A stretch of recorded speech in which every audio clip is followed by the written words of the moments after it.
Affordability के लिए government या फिर बैंक्स के थ्रू कोई ऐसी स्कीम्स हैं, कुछ ऐसे इनिशिएटिव्स हैं जिससे जो एंड यूजर्स हैं, क्या उनको कोई फायदा मिलेगा? सेंट्रल गवर्नमेंट की बात करें तो प्रधानमंत्री आवास योजना आई है। वैसे ही हरियाणा गवर्नमेंट की बात करें तो हरियाणा गवर्नमेंट एक बहुत अच्छी स्कीम लाई है। पहला तो मेरा ये क्वेश्चन है आपसे कि दिल्ली छोड़कर अब दिल्ली से बाहर के एरियाज भी चूज कर रहे हैं रहने के लिए। दिल्ली डेंसली पॉपुलेटेड हो गई है एक सिटी, जो इंफ्रास्ट्रक्चर है वो धीरे धीरे चरमरा रहा है। सेकंड जो फोरमोस्ट थिंग है, दिल्ली से कनेक्टेड रहते हुए भी दिल्ली से बहुत बेहतर लाइफस्टाइल, दिल्ली से बहुत बेटर आसमान, बेटर AQI, बहुत अच्छी ऑप्शंस हमें दिल्ली के सराउंडिंग में मिल जाती हैं। क्या दिल्ली के बाहर में अफोर्डेबल बजट में खुद का बड़ा इंडिपेंडेंट हाउस बन सकता है? हर आदमी का एक पैशन होता है, एक अपनी जमीन, अपना मकान बना सकूं, जो दिल्ली में तो पॉसिबल ही नहीं है। मगर दिल्ली की बाउंड्री उत्तर प्रदेश और हरियाणा दोनों ही स्टेट से टच करती है।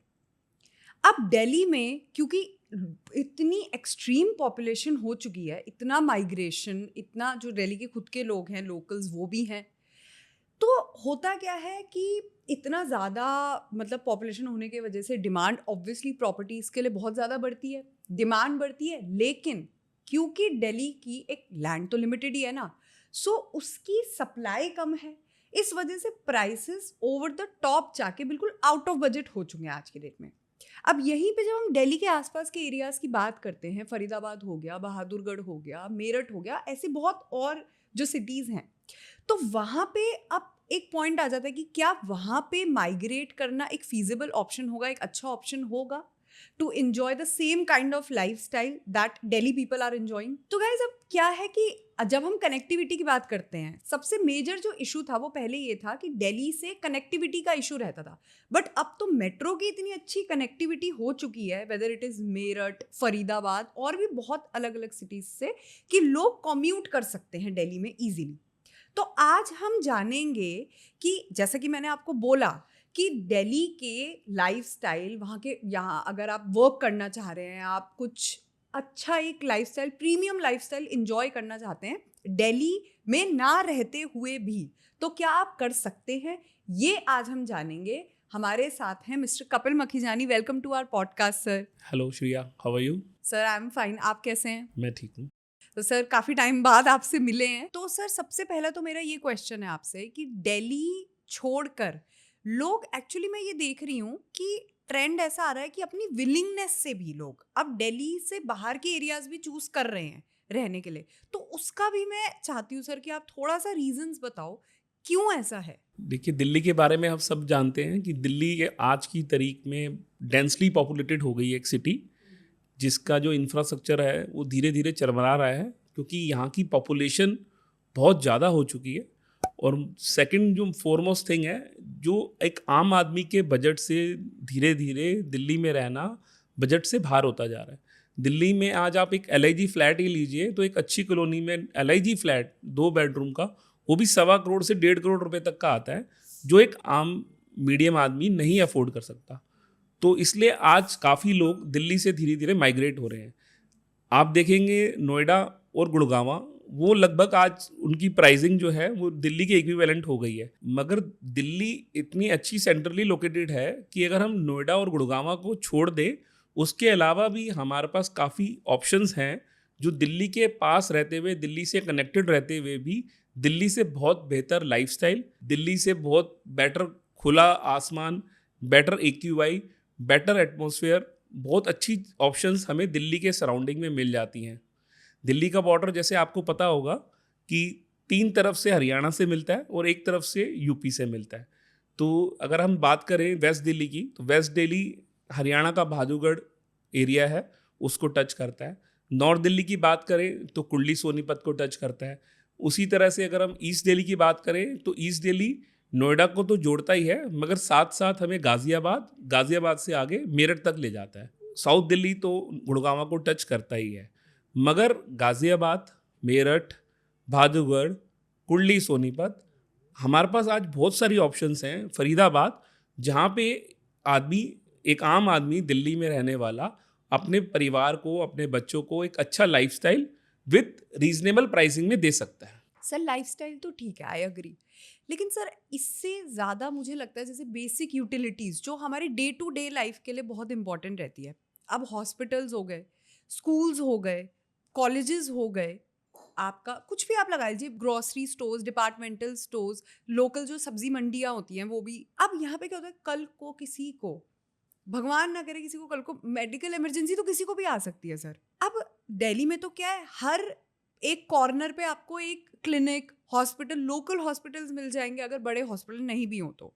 पर दिल्ली में ये फैसिलिटी है, स्कूल्स हैं, कॉलेजेस सबसे ज़्यादा फेमस दिल्ली के ही हैं। अब यहीं पे अगर हम बात करें इन एरियाज़ की, तो सर मेरे को ये चीज़ नहीं पता है कि यहाँ पे क्या स्टेटस है आज के टाइम में। अगर इन्वेस्टमेंट के पर्पज से मैं ठीक है, आई अग्री, यहाँ पे हम कर सकते हैं, लेकिन किसी को अगर रहना है, एंड यूज़र कोई है, तो क्या अभी यहाँ पे रहना सही है, वो थोड़ा मैं जानना this is the right time thanks to infrastructure of growing India. आज की तारीख में अगर आप देखें, दिल्ली में जितनी भी डेवलपमेंट होनी थी हॉरिजॉन्टल, वो डेवलपमेंट हो चुकी है। दिल्ली का अपना पीक आ चुका है। आज की तारीख में अगर दिल्ली वाले को भी बढ़िया एजुकेशन सिस्टम चाहिए, बढ़िया हेल्थ इंफ्रास्ट्रक्चर चाहिए, तो जितने बड़े लेवल पे हॉस्पिटल्स या स्कूल्स या कॉलेजेस या यूनिवर्सिटीज़ दिल्ली के नेबरिंग जगह आ सकती हैं, दिल्ली में पॉसिबल ही नहीं है। अगर आप देखें कुंडली सोनीपत में, तो वहाँ राजीव गांधी एजुकेशन सिटी बनी है दिल्ली को टच करती हुई। वहाँ पे काफ़ी इंटरनेशनल यूनिवर्सिटीज़ आ रही हैं। अशोका यूनिवर्सिटी चल रही है, बहुत अच्छे से ऑपरेट हो रहा है, देश विदेश से बच्चे वहाँ पे पढ़ रहे हैं। वैसे ही स्कूल्स की बात करें कुंडली में, तो मॉडर्न स्कूल बाराखंबा रोड जो दिल्ली में है, उसी की ब्रांच कुंडली में खुल चुकी है और बहुत अच्छे से चल रही है। वैसे ही अगर हम फरीदाबाद का एग्जाम्पल लें, तो फरीदाबाद में भी अभी अमृता हॉस्पिटल खुला है, जिसमें state of the art world class facilities हैं। तो मैं ये कहूँगा कि ना सिर्फ वो छोटे शहर जो नेबरिंग सिटीज़ हैं दिल्ली के, वो एंजॉय करेंगी, इनफैक्ट दिल्ली के लोग भी इतना बड़ा इंफ्रास्ट्रक्चर जो दिल्ली में मिल ही नहीं सकता उनको, मगर close proximity to the Delhi, तो दिल्ली के लोग भी वहाँ टू एंड फ्रो कर सकते हैं। तो दिल्ली में तो आप, मैं जैसे दोबारा कह रहा हूँ कि गुंजाइश ही नहीं बची। ये गुंजाइश ही कुंडली, सोनीपत, फरीदाबाद, बहादुरगढ़, मेरठ, यहाँ की सिटीज़ में अभी बहुत एक्सपोनेंशियल ग्रोथ आने की संभावनाएं हैं। तो मैं तो कहूँगा ना सिर्फ वहाँ के लोग बल्कि दिल्ली के लोग भी उस वर्ल्ड क्लास फैसिलिटीज़ को एंजॉय करेंगे आने वाले टाइम में। यहाँ पे एक चीज़ तो मैं सर मानूंगी, जैसे कनेक्टिविटी की हम बात करते हैं तो वायर रोड तो ठीक है, वो तो पहले भी थी और अब बेटर हो गई है। लेकिन अगर मैं जैसे देखती हूँ मेट्रो कनेक्टिविटी स्पेसिफिकली, पहले लोग इतना परेशान होते थे, जैसे अगर किसी को नोएडा आना है, ये जो बॉर्डर एरियाज हैं स्पेसिफिकली, यहाँ पे लोगों को जैसे या तो आप रोड से ट्रैवल करके आ रहे हैं, कोई कैब सर्विस ले ली, तो बहुत ज़्यादा खर्चा बैठ जाता था। मतलब अगर कोई इंसान 25,000 कमा रहा है तो 10,000 तो आप खर्चा इसी में लगा लीजिए। लेकिन अब मैं मानूंगी सर ये चीज़ कि मेट्रो कनेक्टिविटी आने के बाद से सर बहुत बेटर हो गई है ये। बिल्कुल श्रेया, आप देखेंगे फरीदाबाद में काफ़ी अंदर तक मेट्रो जाती है। दिल्ली से फरीदाबाद डायरेक्ट मेट्रो है। सेम बहादुरगढ़, दिल्ली से बहादुरगढ़ डायरेक्ट मेट्रो है। दिल्ली से गाजियाबाद डायरेक्ट मेट्रो है। दिल्ली से कुंडली सोनीपत की मेट्रो पास हो चुकी है, उस लाइन पे काम भी शुरू हो चुका है और उम्मीद करते हैं आने वाले सालों में बहुत ज़्यादा डेवलपमेंट होगी। तो दिल्ली के लोग जो दिल्ली में रहकर वो लाइफस्टाइल अफोर्ड नहीं कर सकते अपने बच्चों को देना, आने वाले टाइम में काफ़ी लोग दिल्ली से माइग्रेट होंगे दिल्ली के आसपास की इन सिटीज़ में, और वो एक अच्छा लाइफस्टाइल अपने बच्चों को, एक अच्छा घर, अपना सपनों का महल दे पाएंगे। Exactly sir, even Delhi to Meerut वाला जो कनेक्टिविटी बनी है, मतलब वो सुन के तो और ही मतलब एक वो जाता है कि अगर किसी को बाई चांस उत्तराखंड जाना है तो आप एक मतलब वैसे ट्रैवल के नज़रिए से अगर हम बात करें सिर्फ, तो आप दिल्ली टू मेरठ भी जाएं, इजीली कनेक्टिविटी, और वहाँ से आप कहीं भी आप जा सकते हैं, उत्तराखंड चल जाएं या XYZ और भी जो स्टेट्स हैं वहाँ पे कनेक्ट इजीली आप कर सकते हैं। तो डेफिनेटली सर ये मैं पूरा अग्री करती हूँ इस चीज़ से। अच्छा सर, यहाँ मैं एक चीज़ पूछना चाहती हूँ, जैसे पहले के टाइम में सर एक चीज़ होती थी, इंडिपेंडेंट हाउसिंग का कॉन्सेप्ट बहुत ज़्यादा था। दिल्ली में अभी भी जो पुराने टाइम से जो एरियाज है, जैसे ओल्ड दिल्ली हो गया, वहाँ पे हम इजीली देखते हैं कॉलोनीज बनी, अपने खुद का इंडिपेंडेंट हाउसिंग लोगों ने बना रखा है। अपार्टमेंट्स का इतना कॉन्सेप्ट नहीं था, अपार्टमेंट्स का अब आ गया है बहुत ज़्यादा कॉन्सेप्ट। तो यहाँ पे दो चीज़ें हैं, एक तो सर जैसे जो लोग पुराने टाइम से अब जो यहाँ पे रहते आ रहे हैं बहुत सालों से, अब यहाँ पे एक तो ये है कि क्या वो लोग दिल्ली में अपार्टमेंट के ट्रेंड में अडेप्ट कर पा रहे हैं या कर पाएंगे, एक एनालिसिस अगर हम इस चीज़ का करें तो। और दूसरी चीज़, अगर किसी को इंडिपेंडेंट हाउसिंग चाहिए, क्योंकि अब क्या है, फैमिलीज भी बड़ी हो गई हैं, तो घर भी बड़ा चाहिए। तो दूसरा ये आता है कि और बड़े घर के लिए दिल्ली में तो लिमिटेड लैंड है, लेकिन क्या दिल्ली के बाहर में एक अफोर्डेबल बजट में एक अपना खुद का बड़ा इंडिपेंडेंट हाउस बन सकता है? उनका जो दिल्ली में है उससे बड़ा वो बना सकते हैं? Is it possible? देखिए, एक हमारे इंडियंस की मेंटालिटी है, एक शुरू से चाम रहा है, एक ज़मीन से हमारा बहुत प्रेम रहा है। तो हर आदमी का एक पैशन होता है कि एक मैं अपने घर, एक अपनी ज़मीन, अपना मकान बना सकूं, जो दिल्ली में तो पॉसिबल ही नहीं है। मगर जिन नेबरिंग सिटीज़ या नेबरिंग एरियाज़ की बात करूं, तो आज फरीदाबाद में, सोनीपत में, कुर्ली में, गाज़ियाबाद में, मेरठ में आज एक अपना मकान, एक अपनी ज़मीन खरीद सकते हैं और अपनी मनमर्जी का एक मकान बना सकते हैं। आज भी इन नेबरिंग सिटीज़ में जो रेट्स चल रहे हैं, दैट आर क्वाइट अफोर्डेबल। जो दिल्ली का आदमी अगर दिल्ली में अपनी कोई चीज़ बेचता है, अपना मकान बेचता है, तो उससे आधे से भी कम रेट में आज इन शहरों में उसको ज़मीन मिल जाती है और वो अपने मन मुताबिक अपना सपनों का आशियाना बना सकता है। लेकिन सर यहाँ पे सर मैं मतलब अगर आप मेरा ओपिनियन मैं अगर बोलूँ तो मुझे लगता है मतलब मिलेनियल्स की तादाद बहुत ज़्यादा बढ़ गई है। जो हमारा वर्किंग पॉपुलेशन है सर वो भी बहुत ज़्यादा है। मतलब जो हमारा वर्किंग पॉपुलेशन है वो अब क्या है कि क्योंकि वर्किंग पॉपुलेशन ज़्यादा है तो एस्पिरेशंस ड्रीम्स भी बहुत ज़्यादा है। अब मुझे ऐसा लगता है सर कि लोगों की ना अपार्टमेंट्स के टूवर्ड्स स्पेसिफिकली 3 BHK अपार्ट, वो तो ऑब्वियसली डिपेंड करता है कि पॉपुलेशन कितनी ज़्यादा है। बिकॉज मैं रिसेंटली अभी पढ़ रही थी सर कि according to recent data real estate में जो दिल्ली NCR का रियल एस्टेट है उसमें 3 BHK के अपार्टमेंट्स को लोग ज़्यादा प्रेफर कर रहे हैं। मतलब ये मैं खुद भी अगर सोचूं तो सर फॉर श्योर प्लॉट के लिए इंडियंस इमोशनल होते हैं बहुत ज़्यादा अपने खुद के घर को लेके। इवन सही बताऊं तो सर अगर कोई पुराना घर भी होगा और वो कोई एवरेज लोकेलिटी में भी होगा ना, उसको भी हम इंडियंस नहीं छोड़ पाते हैं इतना इजीली।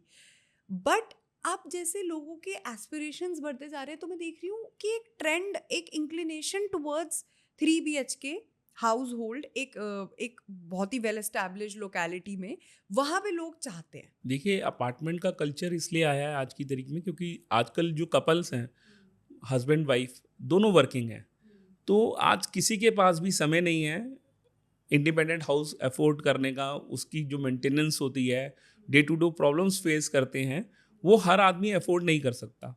वेयर एज आप अगर अपार्टमेंट्स में जाते हैं तो अपार्टमेंट्स का इकोसिस्टम, जो आज की modern facilities, club, swimming pool, आपको सब मिलता है आपके बच्चों को वहाँ पे।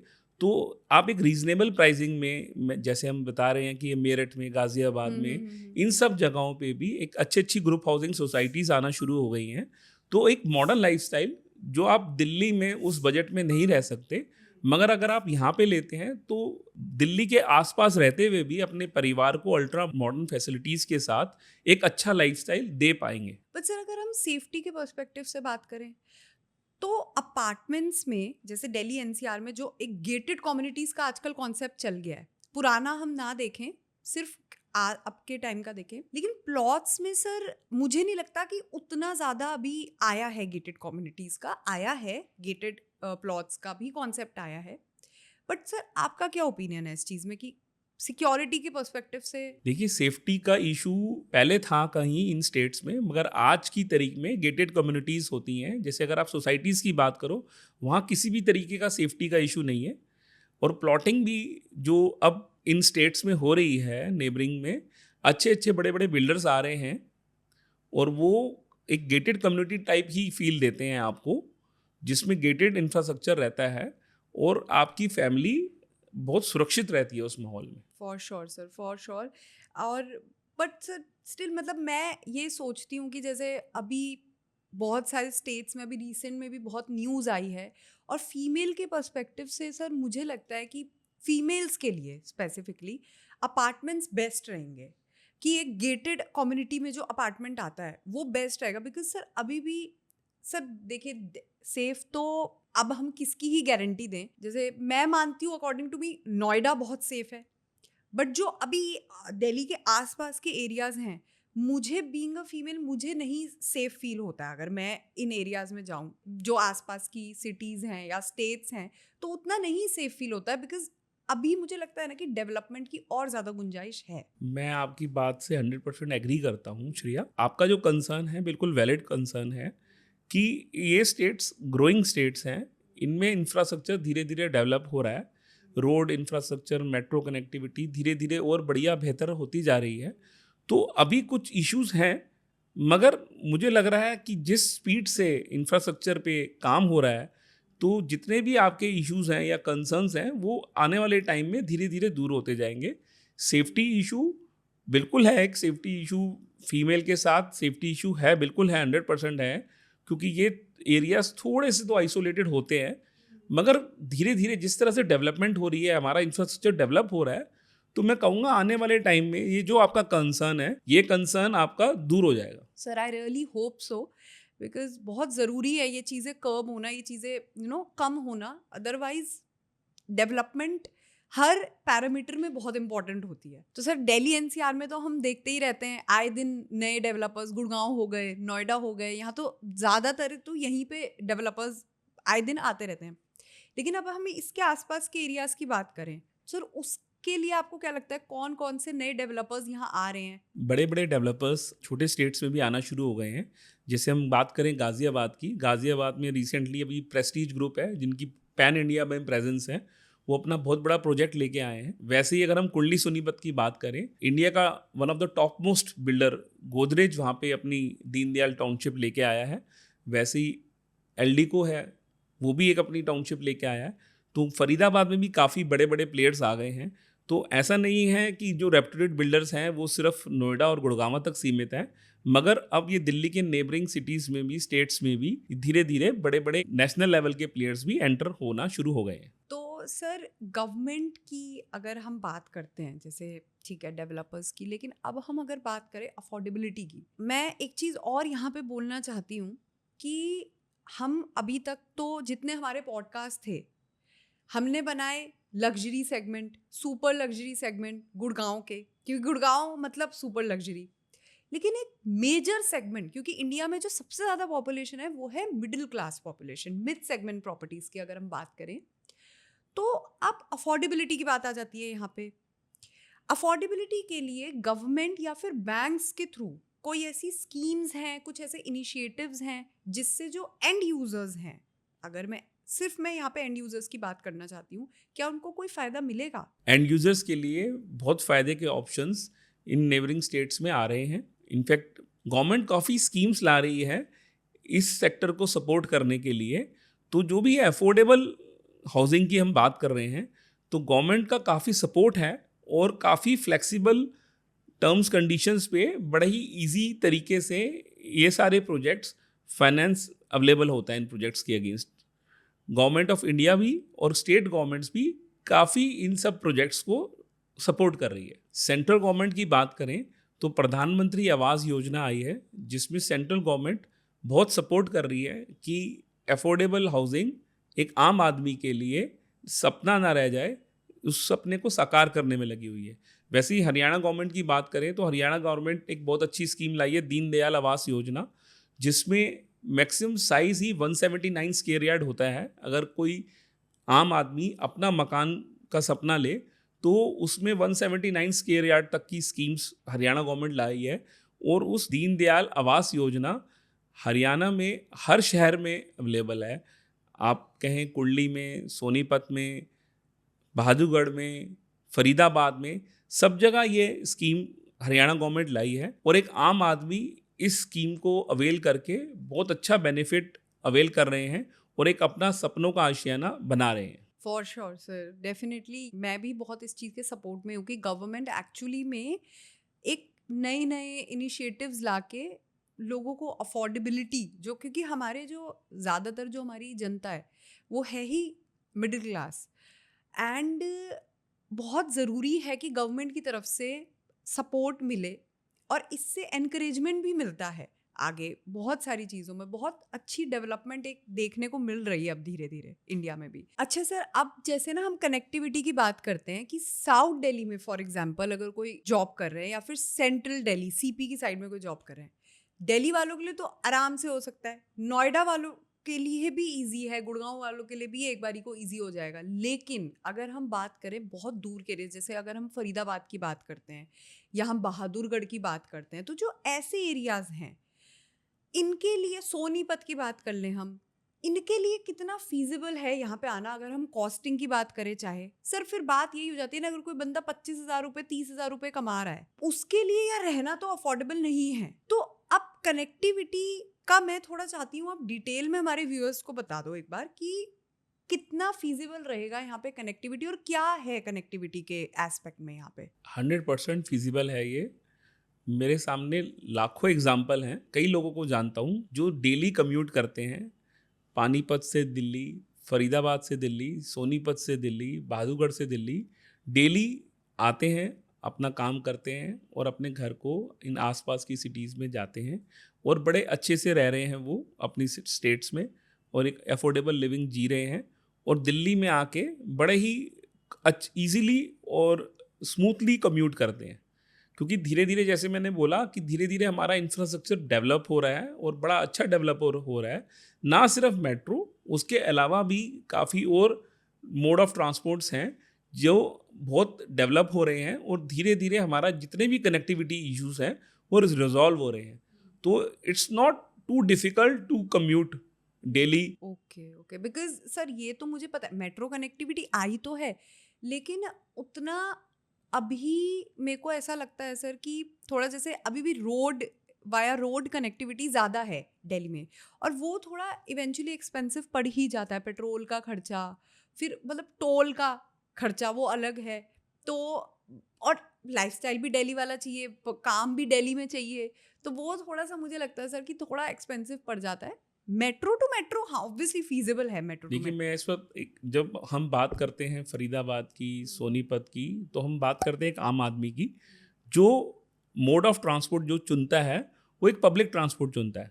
मैं गाड़ी वालों की बात नहीं कर रहा, जो लोग ईजिली गाड़ी से रोज आ जा सकते हैं, वो सैलरी स्ट्रक्चर, वो पे स्केल, वो एक अलग ही लेवल है। वैसे भी लोग बड़े सक्सेसफुली आ रहे हैं। इनफैक्ट जो लोग गाड़ी से कम्यूट करते हैं, मेरे कई वेल नोन बिजनेसमैन हैं जो छोटे छोटे घरों में दिल्ली में रहते थे और आज उन्होंने अपना बहुत बड़े मकान इन नेबरिंग स्टेट्स में ले लिए हैं, और वो बड़े इजीली कम्यूट करते हैं दिल्ली से उन एरियाज़ में, और बड़ा ही स्मूथ है। लेकिन मैं इस वक्त जो बात कर रहा हूँ, एक आम आदमी की बात कर रहा हूँ जो इसका एक मीडियम बजट है, जो पब्लिक ट्रांसपोर्ट यूज़ करता है। तो पब्लिक ट्रांसपोर्ट इस वक्त बहुत बढ़िया डेवलप्ड है, और थैंक्स टू, सबसे पहले तो मैं मेट्रो के लिए ही कहूँगा, क्योंकि मेट्रो ने बहुत ही इजी कर दिया है कम्यूट दिल्ली से ये आसपास की नेबरिंग स्टेट्स में जाना। मगर साथ में ही मैं कहूँगा कि मेट्रो के अलावा भी इनफैक्ट जो बस ट्रांसपोर्ट है या और भी मोड ऑफ ट्रांसपोर्ट्स हैं, धीरे धीरे डेवलप हो रहे हैं और इन सब चीज़ों को बड़ा ईज कर रहे हैं कम्यूट करने में। Definitely sir. अब क्या है कि वही थोड़ा सा रहता है, क्योंकि मैं भी खुद जॉब करती हूँ, और थोड़ा सा उस पर्सपेक्टिव से जब मैं सोचती हूँ कि पहले क्या था, पहले इन चीज़ों के बारे में इतना सोचते नहीं थे। अब क्या है, अब हर चीज़ को सोच के चलना पड़ता है। तो जो और वर्किंग प्रोफेशनल्स रहते हैं उनके भी पेन पॉइंट समझ आते हैं, क्योंकि उनके लिए सच में अच्छा ये चीज़ है, पहले बहुत ज़्यादा डिफिकल्ट था, बहुत ज़्यादा। एंड इतना तो मैं 100% अग्री करूँगी कि मिस्टर नितिन गडकरी जी, उन्होंने इतना अच्छा काम किया है हमारे ट्रांसपोर्ट के ऊपर, रोड इंफ्रा के ऊपर, मतलब सच में बहुत ही अच्छा काम हुआ है। डेफिनेटली वो है काबिले तारीफ वो चीज़। तो अब काफ़ी बेटर हुआ है, और आने वाले टाइम में जैसे न्यूज़ आती ही रहती है, और ज़्यादा भी UER2 जो लॉन्च हुआ, एक वो है। मैं देखती हूँ मेरे ही घर के पास से जब पंजाब की बसेस निकलती है, अंबाला की मैंने अभी रिसेंटली देखी थी, पहले नहीं देखने को मिलती थी, लेकिन क्योंकि वो रूट ही वही है जो UER2 को कनेक्ट करता है। तो मतलब अच्छा लगता है देख के कि एक्सप्रेसवे जब हम जयपुर के लिए निकलते हैं, तो वो एक्सप्रेसवे कितना, मतलब पहले लगते थे 6-8 घंटे लग जाते थे जयपुर जाने में। मुझे याद है जब मैं छोटी थी बहुत टाइम लगता था। लेकिन अब मैं अभी रिसेंटली जयपुर होके आई हूँ सर, साढ़े 4 घंटे में, प्रॉबली 4.5 पौने 5 घंटे में मैं पहुंच गई थी, जबकि स्पीड 100 to 120 मतलब 110 180 के बीच में थी। आराम से पहुंच गई, इतना स्मूथ ट्रैवल हुआ है सर, एकदम मक्खन जैसे ट्रैवल हुई थी। तो सर ये चीज़ है। सो सर आज आपने हमें पॉडकास्ट में हमारे व्यूअर्स के साथ में एक बहुत ही अलग यूनिक इन्फॉर्मेशन, जो कि दिल्ली एनसीआर के उन एरियाज़ को जो कि उतने हाईलाइटेड नहीं हैं, क्योंकि जनरली इवन हम लोग भी दिल्ली एनसीआर के नोएडा गुड़गांव जब डेली लाइफ में देखते हैं तो वही एरियाज़ दिमाग में आते हैं। लेकिन आज आपने जो एक नया पर्सपेक्टिव दिया है इन्वेस्टमेंट के पर्सपेक्टिव या एंड यूज़र के पर्सपेक्टिव से, तो बहुत अच्छा, ये आप हमारे व्यूअर्स को डेफिनेटली बहुत पसंद आएगी ये वीडियो। एंड व्यूअर्स, मैं एक चीज़ बोलना चाहती हूँ यहाँ पे, हम जितने भी पॉडकास्ट बना रहे हैं ये आपके सिर्फ और सिर्फ सोली इन्फॉर्मेशन के और आपको एजुकेट करने के पर्सपेक्टिव से बना रहे हैं। आई एम श्योर कि बहुत से आप लोगों को पता होंगी बहुत सी चीज़ें, बट बहुत से लोगों को अभी भी ऐसी बहुत हिडन चीज़ें हैं जो इतना नहीं आती है लाइमलाइट में। तो हमारा ये एम रहता है कि हम वो चीज़ें आपके सामने लेके आएँ जो कि छुपी हुई हैं, ताकि आपका जो डिसीजन हो eventually at the end of the day, वो सब चीज़ों को, हर साइड को लेके, हर चीज़ें आपके हाथ में हो, सारी इन्फॉर्मेशन, सारे फैक्ट्स, उसके बाद ही आप लें, ताकि आगे जाके आपको कोई प्रॉब्लम फेस ना करनी पड़े। सो गाइज, अगर आपको ये वीडियो पसंद आई है, I want you to like this video, I want you to comment and tell us कि और क्या लगता है कि हमें इस टॉपिक पे बनानी चाहिए, तो आप सजेस्ट कर सकते हैं, कमेंट करके बताइए and subscribe our channel. Thank you.